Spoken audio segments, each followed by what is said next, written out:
आज की वीडियो में हम पढ़ेंगे प्रोसेस ऑफ डिसीजन मेकिंग। इससे पहले क्या था कि जो एक टॉपिक था प्रोसेस ऑफ प्लानिंग, है ना। मैंने पहले भी आपको बताया था कि वो प्लानिंग भी इम्पॉर्टेंट है और यहाँ डिसीजन मेकिंग भी इम्पॉर्टेंट है। प्लानिंग एंड डिसीजन मेकिंग वो टॉपिक्स आर इम्पॉर्टेंट, बट अगर इसमें जो बात करते हैं प्लानिंग के प्रोसेस की और डिसीजन मेकिंग के प्रोसेस की, तो लगभग दोनों कुछ कुछ सिमिलर ही हैं। एक दो पॉइंट्स पे थोड़ा डिफरेंस रहता है, तो बहुत ध्यान से आपको ये पढ़ना पड़ेगा कि आखिर डिसीजन मेकिंग का प्रोसेस क्या है और प्लानिंग का क्या है। मैं आपको बता रही हूँ क्योंकि ये चीज़ें दोनों ही टॉपिक इंपॉर्टेंट है, एग्जाम में रिपीट होते हैं। मे भी आप कंफ्यूज हो जाएं, तो कन्फ्यूजन क्रिएट ना हो इसलिए एक बार ध्यान से देख लें आप इन टॉपिक्स को। तो चलिए डिस्कस करते हैं। फर्स्ट पॉइंट है आइडेंटिफाइंग द प्रॉब्लम। सबसे पहला काम क्या है कि आइडेंटिफाई करो कि आखिर प्रॉब्लम क्या है। उस प्रॉब्लम के बेसिस पे ही हमें फिर बाद में डिसीजन मेकिंग करना है। तो हमने आइडेंटिफाई कर लिया कि आखिर प्रॉब्लम है क्या, ठीक है, जान लिया प्रॉब्लम क्या है।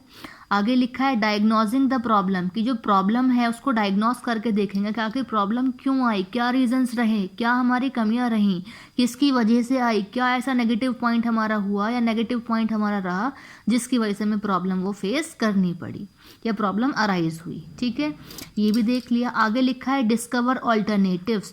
अब हमारा काम क्या है कि उस पर्टिकुलर प्रॉब्लम को सॉल्व आउट करने के लिए हमारे पास जो भी कोई ऑल्टरनेटिव्स हैं उनको हम डिस्कवर करेंगे, डिसाइड करेंगे कि आखिर कौन कौन से ऑल्टरनेटिव्स हमारे पास हैं, कौन कौन सी चॉइसेस हमारे पास हैं उस प्रॉब्लम को सॉल्व करने के लिए। क्लियर। नेक्स्ट लिखा इवेल्युएट ऑल्टरनेटिव्स। इससे पहले पॉइंट में क्या था कि डिस्कवर करेंगे आखिर कितने ऑल्टरनेटिव्स, कितनी चॉइसेस हमारे पास हैं। फॉर एग्जांपल हमारे पास ये 5 चॉइसेस या 5 वेज हैं जिनके थ्रू हम प्रॉब्लम को सॉल्व कर सकते हैं, ठीक है, ये पर्टिकुलर 5 वेज हैं।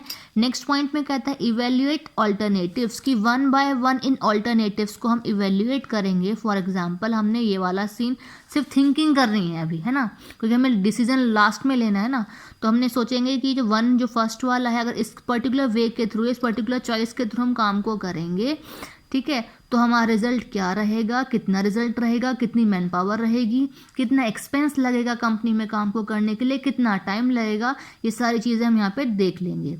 देन उसके बाद इस तरीके से हम सेकंड देखेंगे, then third, then fourth, then fifth, ठीक है। तो हमें यहाँ क्या करना है, 1 बाय 1 इवेल्युएट करने हैं अपने ऑल्टरनेटिव्स को कि which is perfect for us, है ना।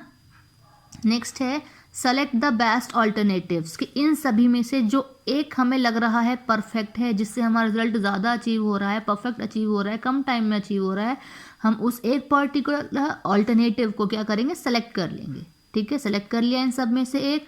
अब हमने जब सेलेक्ट कर ही लिया है, इट मीन्स क्या, हमने डिसाइड कर लिया, डिसीजन ले लिया, है ना, तो क्या करेंगे हम, आगे लिखा है इम्प्लीमेंटेशन एंड फॉलोअप। देखिए यहाँ 2 पॉइंट एक साथ दिए हैं एग्जाम में, या फिर अगर एग्जाम में की बात नहीं, अगर हम बात करते हैं आप कहीं भी किसी भी मैटर से आप पढ़ाई कर रहे हैं, तो वहाँ इम्प्लीमेंटेशन और फॉलोअप दोनों पॉइंट्स अलग अलग भी हो सकते हैं, कि पहले इम्प्लीमेंटेशन आया देन फॉलोअप आ गया, या फिर दोनों सेम एक साथ भी हो सकते हैं, ठीक है।